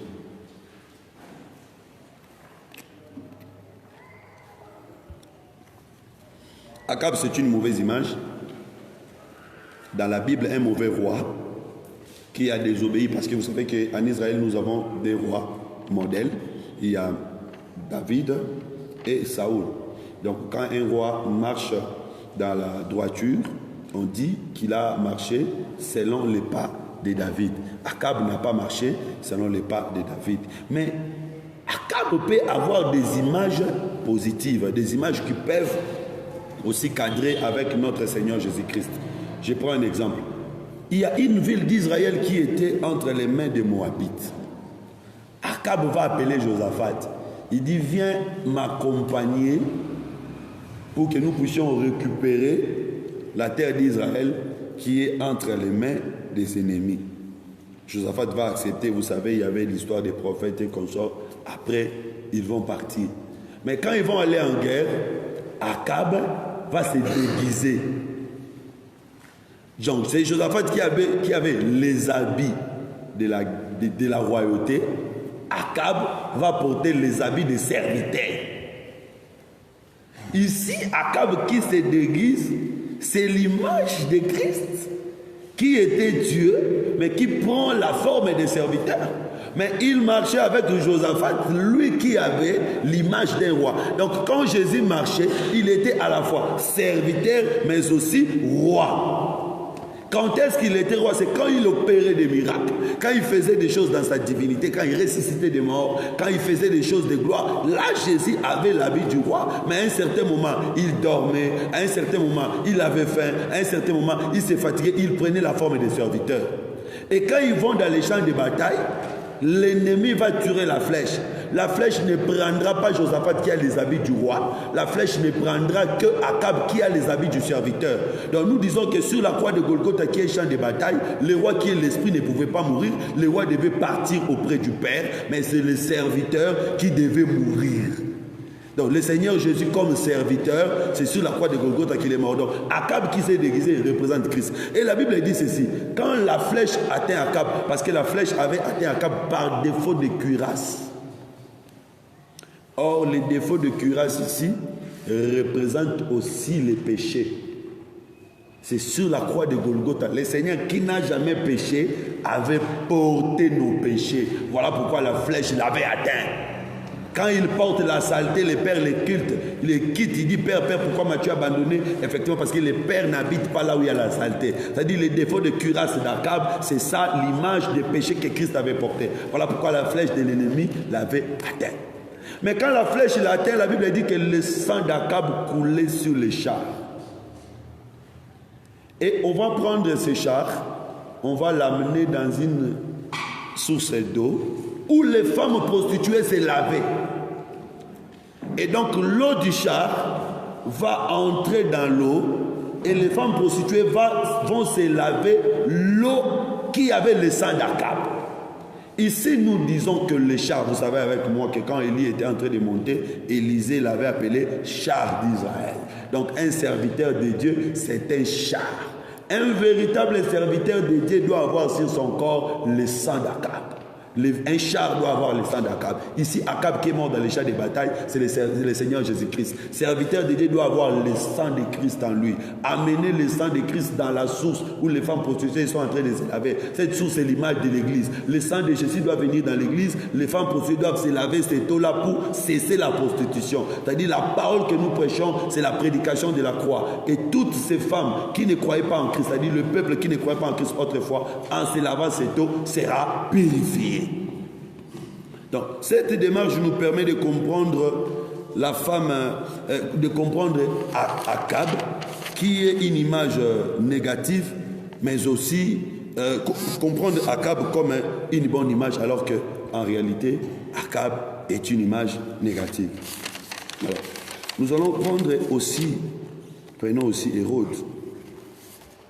Hérode, c'est une mauvaise personne, je crois que vous savez, mais Hérode, c'est lui qui va couper la tête de Jean-Baptiste. Je sais que couper aussi la tête de Jean-Baptiste, c'est une mauvaise chose. Mais dans une certaine mesure, couper la tête de Jean-Baptiste, c'est aussi une bonne chose. Donc, Hérode peut aussi prendre l'image de Dieu. Parce que la Bible dit ceci. Hérode ne voulait pas tuer Jean-Baptiste. Il avait seulement mis Jean-Baptiste en prison. Parce que Jean-Baptiste parlait beaucoup, il ne voulait pas tuer Jean-Baptiste. Mais le jour de son anniversaire, il y avait la fille d'Hérodias qui dansait correctement. Et Hérode avait fait un serment que tout ce que tu me demanderas, je te donnerai. Et quand la fille consulte sa mère dit, donnez-nous la tête de Jean-Baptiste. Je sais que c'est mauvais, mais ici, c'est bien. Dis-lui de nous donner la tête de Jean-Baptiste. Pourquoi? Parce que Jean-Baptiste, c'est celui qui nous condamnait. C'est celui qui nous condamnait. Donc maintenant, puisque c'est le jour de l'anniversaire du roi, celui qui nous condamnait doit mourir. Or, qui nous condamnait? C'était la loi de Moïse. Et le jour de l'anniversaire du roi, c'est quoi? Parce que l'anniversaire, c'est la naissance. Or, la naissance, c'est aussi la résurrection. C'est que le jour de la résurrection de Jésus, la loi qui nous condamnait doit être coupée, mise sur le plat. En ce moment-là, Hérode représente Dieu lui-même qui a mis fin à la loi. C'est comme ça, vous allez voir que quand on coupe la tête de Jean-Baptiste, Jésus se déplace. C'est-à-dire quand la loi prend fin, Jésus quitte Israël, vient chez nous. Donc, c'est une image négative, mais qui prend une forme positive.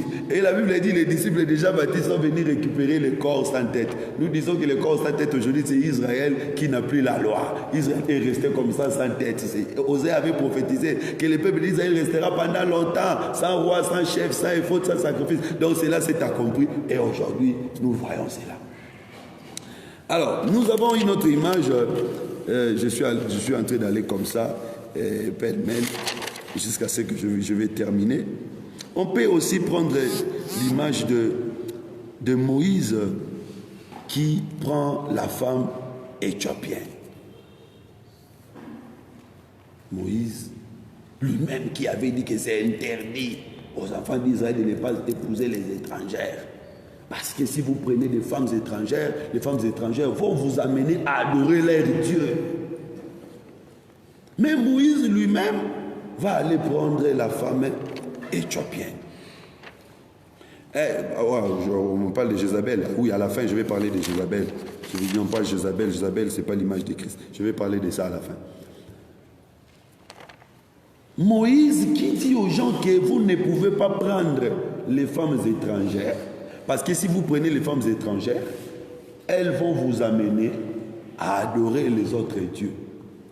Mais Moïse lui-même va prendre une femme éthiopienne. D'abord, où est-ce que Moïse avait rencontré l'Éthiopienne? Parce qu'ils étaient dans le désert. Nous comprenons que quand Israël est sorti, il y avait aussi des ramassis qui sont sortis. Donc tous ceux qui sont sortis avec Israël n'étaient pas nécessairement israélites. Il y avait aussi des étrangers qui sont sortis avec Israël. C'est comme ça que nous disons, aujourd'hui il y a beaucoup de bavures, des pasteurs qui font de n'importe quoi. Vous devez comprendre que tous ceux qui sont pasteurs ne sont pas nécessairement israélites. Il y a aussi des ramassis qui sont avec nous dans le christianisme. Ils agissent aussi, mais à Cana, ils n'ont pas de place. Parce que pour entrer à Cana, il faut être parmi les 12 tribus. C'est comme ça que j'ai dit, le ciel, ce n'est pas pour tout le monde. Le ciel, c'est seulement pour ceux qui sont fils d'Abraham. Et d'ailleurs, moi, je suis tenté de dire, les pasteurs ne verront pas le Dieu. Si tu es pasteur, tu ne verras pas Dieu. Oui.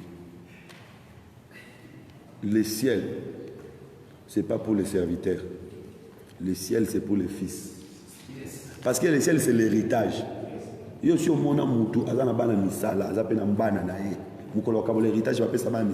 le prophète Élie avait dit, nous sommes des domestiques. Ah, donc si nous sommes des domestiques, c'est que les jours où on va partager l'héritage, nous n'aurons pas part. Ce sont les fils qui auront la part. C'est comme ça, c'est le serviteur qui est à la fois serviteur et fils qui aura l'héritage. Si tu es seulement serviteur sans être fils, tu n'auras pas l'héritage. C'est comme ça que j'ai dit que les pasteurs n'entreront pas au ciel. Mais ce sont les enfants de Dieu qui rentreront au ciel. Donc avant d'entrer au ciel, il faut d'abord être enfant de Dieu. Avant d'être chantre, avant d'être protocole, avant d'être pasteur, il faut d'abord être enfant de Dieu.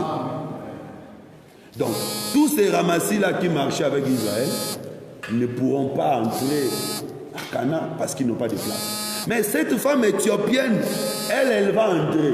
Pourquoi elle va entrer? Parce qu'elle a un lien de mariage avec Moïse. C'est comme ça que nous disons que les promesses d'Israël deviennent aussi nôtres aujourd'hui. Pourquoi? Parce que nous avons maintenant un lien avec le véritable Moïse qui est le Seigneur Jésus-Christ. Donc ici, Moïse représente Jésus. C'est comme ça que vous allez voir que quand Moïse prend cette femme étrangère, Marie et Aaron vont murmurer. Il dit quoi? Moïse, est-ce que c'est seulement par toi que Dieu peut parler? Dieu peut parler pour nous. Je vais ouvrir une parenthèse. Je sais que nous sommes dans la révélation, mais je descends sur le plan doctrinal pour dire, il faut faire très attention. Vous voyez, le problème c'était quoi? Le problème c'était que Moïse a pris une femme étrangère.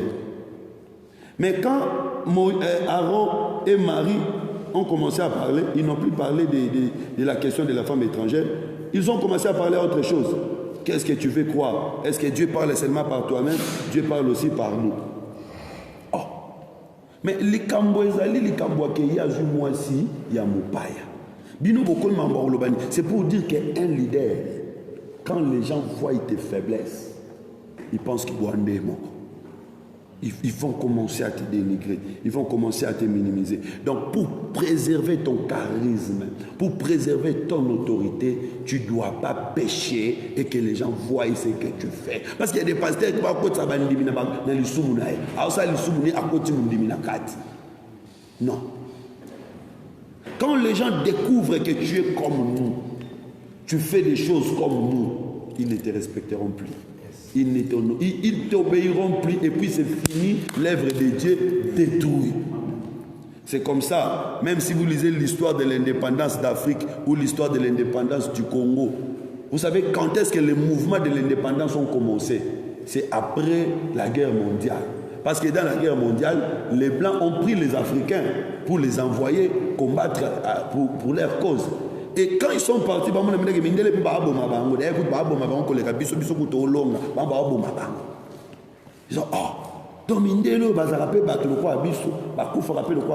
ils sont venus, ils ont cherché l'indépendance. C'est-à-dire que les erreurs d'un leader les fragilisent. Les erreurs d'un leader les rend faibles. Ça, c'est sur le plan doctrinal. Mais maintenant, je rentre dans la révélation. Moïse ne dit rien. La Bible dit Moïse est un homme fort patient. Dieu descend, Dieu appelle Marie et Aaron. Il leur dit, venez vous deux. Pourquoi vous voulez juger mon serviteur Moïse à cause de ce qu'il a fait? Je vous dis que de tous les prophètes qui existent au monde, Moïse est fidèle en toutes choses. Ah, je suis tenté de dire Nzambo Kosi, je suis tenté. Ah oui, non. Est-ce que c'est vrai? Moïse, quand on lui dit de parler, lui, il frappe. Est-ce qu'il est fidèle en toutes choses? Directement, nous allons comprendre que le Moïse dont on parlait là, c'était pas le Moïse physique. On parlait d'un Moïse qui n'a jamais péché, qui dit que qui d'entre vous me convaincra du péché, c'est le Seigneur Jésus-Christ. Et Dieu dit, il dit, s'il y a des prophètes dans le monde, je leur parle par des visions, par des songes. Mais avec Moïse, je parle face à face. C'est encore faux. Parce que le jour où Moïse avait voulu parler avec Dieu, Dieu lui avait dit que tu ne peux pas voir ma face, tu me verras par les dos. Donc en réalité, vous voyez que ce n'est pas des choses qu'on lisait là. En réalité, c'est lui qui parlait avec le Père face à face, c'est le Seigneur Jésus-Christ. C'est comme ça, Myriam va être frappée de la lèpre.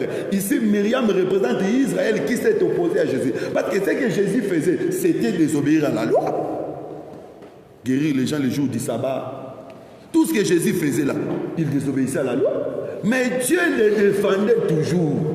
Donc Moïse l'a représenté Jésus. Et quand Jésus allait vers les pécheurs, allait vers les femmes étrangères, Dieu, le peuple d'Israël n'était pas d'accord avec lui. Le jour où cette femme touchait le pied de Jésus,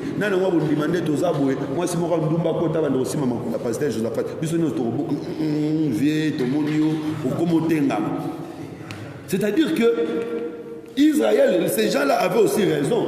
Oh, comment lui qui est... Parce que cette femme, c'était une femme reconnue.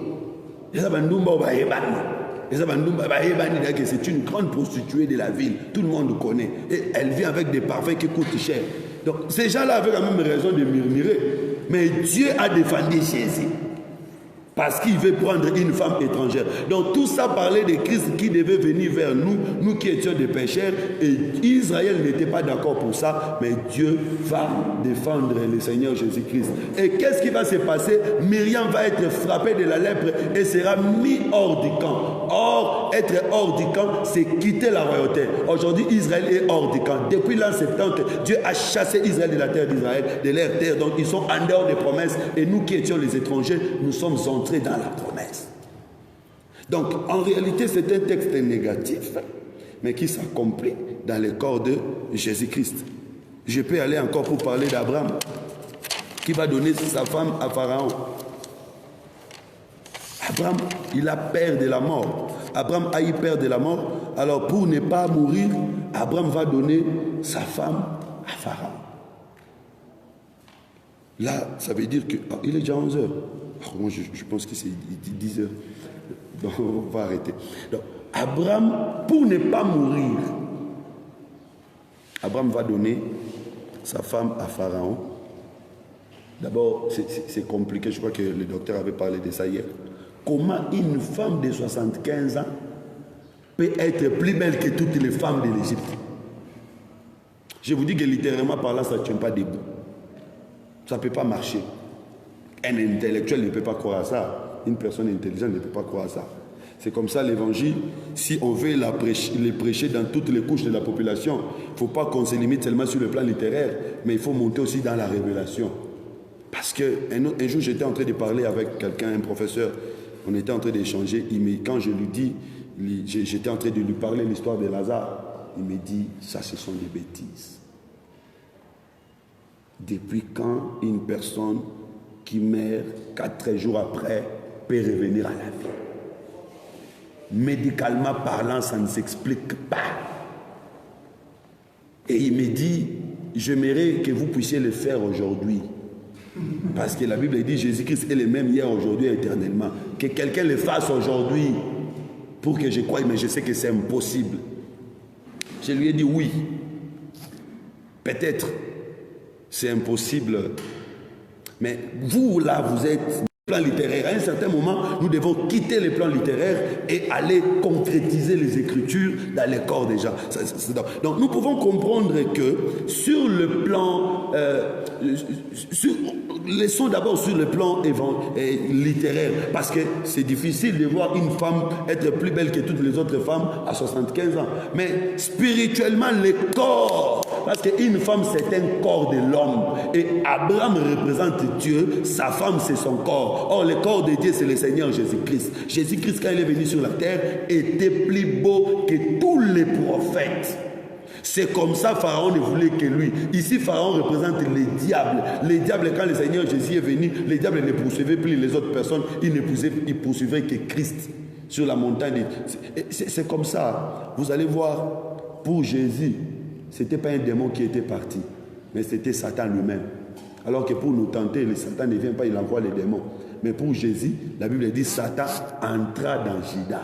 C'est-à-dire Pharaon qui voulait les corps, c'est aussi les diables qui voulaient Christ. Et Abraham qui cède sa femme, c'est l'image de Dieu qui a accepté de donner son fils à l'ennemi. C'est comme ça ce jour-là devant Pilate, Jésus avait dit, tu n'aurais aucun pouvoir sur moi si cela ne t'avait pas été donné par le Père. Donc c'est Dieu lui-même qui a cédé le corps, mais après il va récupérer. Et mais quand il récupère, il va récupérer avec Agar et beaucoup d'autres richesses. Donc la mort de Jésus et sa résurrection a fait que Dieu puisse gagner beaucoup d'âmes dans nous aujourd'hui. Donc vous comprenez qu'ici, il y en a encore un peu nombreux, beaucoup d'images, j'avais fait une petite liste.